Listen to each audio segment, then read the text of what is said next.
Jason Carter had always considered himself an ordinary guy. He worked a steady job as a graphic designer in a bustling Chicago firm, lived in a modest apartment on the North Side, and enjoyed spending weekends watching baseball or hanging out with his close group of friends. When it came to dating, Jason often felt like he was invisible. He would catch glimpses of couples walking hand in hand on the streets or hear friends sharing stories of weekend dates, but somehow, his own attempts rarely led anywhere meaningful. Jason wasn't unattractive. He was about 6 feet tall, with sandy brown hair that curled slightly at the ends and warm hazel eyes, but he never seemed to pick up on the signals that women gave. That was until one ordinary Tuesday afternoon something changed. That day, Jason decided to stop at a local coffee shop during his lunch break. The place was a cozy spot filled with the aroma of freshly brewed espresso and soft indie music playing in the background. He took a seat by the window, hoping to enjoy his usual black coffee and maybe get a little creative with some sketching on his tablet. As he sipped his drink, Jason noticed a woman sitting a few tables away. She had curly auburn hair that framed her face and bright blue eyes that seemed to sparkle even in the soft light. She was talking animatedly with her friend but kept sneaking glances in Jason's direction. The first time he noticed, he thought it was just coincidence, but then it happened again. And again. Jason felt a flutter in his chest. Could she be looking at him? He quickly glanced back and caught her eyes meeting his for a split second before she looked away. He smiled awkwardly, but then realized he wasn't sure what to do next. Later that day, Jason met his longtime friend and roommate, Ethan, who had a reputation for being unnatural with women. Over burgers at their favorite diner, Jason recounted the afternoon. "Dude, she was totally checking you out," Ethan said with a smirk. "But you missed the signs. Girls don't always give obvious signals like staring right at you or coming up and talking immediately. They do things that most guys don't notice." Jason raised an eyebrow, intrigued. "Like what?" Ethan leaned forward, lowering his voice like sharing a secret. "It's all in the subtle stuff. The way she holds eye contact a little longer than usual, how she might tilt her head slightly or smile softly when you catch her looking. Sometimes they play with their hair or bite their lip.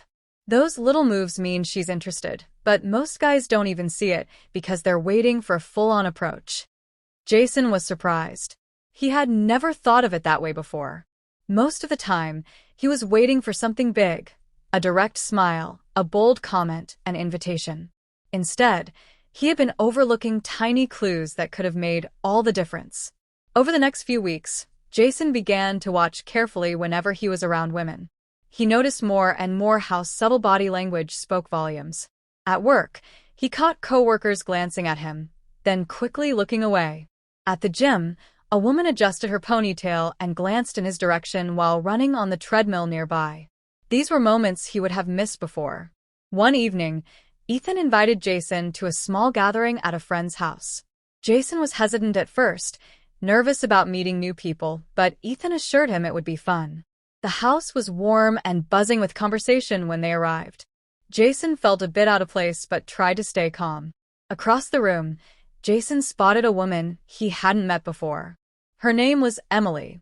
She had curly dark hair, a bright smile, and eyes that seemed to study the room quietly.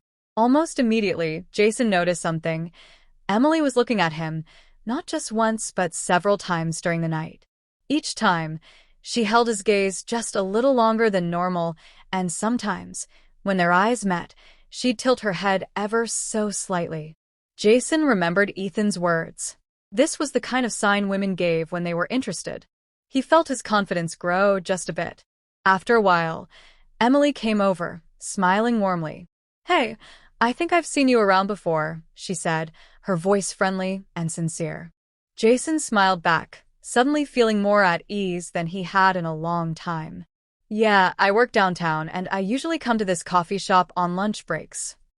They started talking, first about casual things, favorite movies, music, Chicago's best pizza places, but as the evening went on, their conversation became deeper, more personal. Jason found himself opening up in ways he hadn't expected. Over the next few months, Jason and Emily's connection grew. Jason learned that understanding those subtle signs was just the beginning. What mattered most was being present, listening, and responding with kindness and authenticity.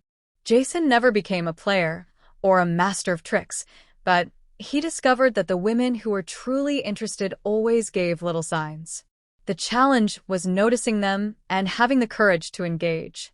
One day, as Jason and Emily walked hand in hand along the lakefront, Jason smiled and said, "You know, I never would have talked to you if I hadn't started paying attention to the little things."